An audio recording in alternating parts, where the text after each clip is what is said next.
అదే RTV app వార్తల్ని క్షణాల్లో చదివే అవకాశం ఉంటుంది. ఒక న్యూస్ పేపర్, ఒక టెలివిజన్ ఛానల్ మీ చేతుల్లో ఎప్పుడూ ఉంటాయి. అమ్మలమడుగు సీటు మీద తనకు ఎలాంటి టెన్షన్ లేదని చెప్తున్నారు మాజీ మంత్రి ఆదినారాయణ రెడ్డి. మాట్లాడదాం. ఈరోజు రేపు ప్రకటన రాబోతుంది అసెంబ్లీ అభ్యర్థులకు సంబంధించి.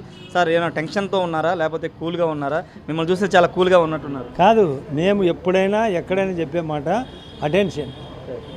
అటెన్షన్తోనే పని జరిగేది. టెన్షన్తో ఉంటే అటెన్షన్తో పని జరుగుతుంది. టెన్షన్ ఉంటే అసలు జరిగే పని కూడా జరగదు.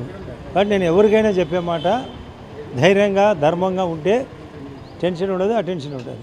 మామాను కూడా పైన చర్చలు కూడా అటెన్షన్గా కూర్చొని ఎలా చేయాలా స్ట్రాటజీ, సఖ్యత అయితే ఎట్లా, గ్యాప్ వస్తే ఎట్లా, పోలింగు ఎట్లా నడపాలా, పోలీస్ డిపార్ట్మెంట్తో ఎట్లా, ఎలక్షన్ కమిషన్ అయితే ఎట్లా, ప్రెస్కి అయితే ఏం చెప్పాలా, ప్రజలకు ఏం చెప్పాలా, మోడీ గారి యొక్క యాక్టివిటీ ఏమని చెప్పాలా, ఇలాంటివే మాకు దిశానిర్దేశం చేస్తారు. మళ్ళీ చేస్తారు. ఏమన్నంటే సవరణం ఏం చెప్పినా కూడా వాళ్ళు సర్దుకొని వింటారు కూడా.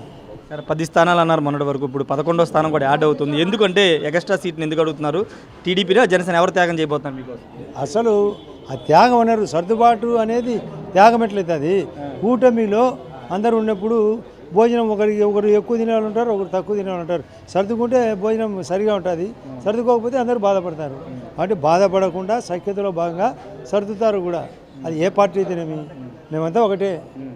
అంటే బీజేపీ బలానికంటే ఎక్కువగా సీట్లు అడుగుతుంది వాళ్ళకున్న బలానికంటే. అసలు బీజేపీ ప్రపంచంలోనే పెద్ద పార్టీ. మా బలం ఇంకా ఎక్కువ అడిగినాల, మా వాళ్ళు చాలా తక్కువ అడిగినారని నా అభిప్రాయం. సరే, జమ్మలమడుగు కడప జిల్లా నుంచే ముఖ్యమంత్రి ఈరోజు బస్సు యాత్ర ప్రారంభిస్తున్నారు. ఏం చెప్తారు? అది బస్సు యాత్ర ఖచ్చితంగా తుసి యాత్రగా మారుతుంది. అంటే ఈ రోజు నుంచి మేమంతా సిద్ధం అంటున్నారు. సార్ ఆదినారాయణ రెడ్డి గారు, మేమంతా సిద్ధం అంటున్నారు. మేమంతా సిద్ధం అంటున్నారు. ఆయన ఓటమికి సిద్ధం. ఆయన సిద్ధం అంటారు కదా, ఆయన ఓటమికి సిద్ధమైనాడు. వాళ్ళు ఎంతమంది వినారో ఒకసారి చెక్ చేసుకోండి. ఎంపీలుగా బలాఢ్యులు ఉన్నారు, స్పాన్సర్స్ ఉన్నారు ఆ పార్టీలో. వేమిరెడ్డి ప్రభాకర్ రెడ్డి, మాగుంట శ్రీనివాసరెడ్డి, కృష్ణదేవరాయలు, లావు కృష్ణదేవరాయలు, ప్లస్ వీళ్ళందరూ స్పాన్సర్స్. అంటే బాగా బలాఢ్యులు, అంటే ఆర్థికంగా, మరియు వాళ్ళు పార్టీకి కానీ ప్రజలకు కానీ స్పాన్సర్ చేసే వ్యక్తులు. అలాంటి వాళ్ళు దూరమైనారంటే ఈ దరిద్రం వద్దనే మా పార్టీలోకి వచ్చాను, మా కూటమిలోకి వచ్చాను.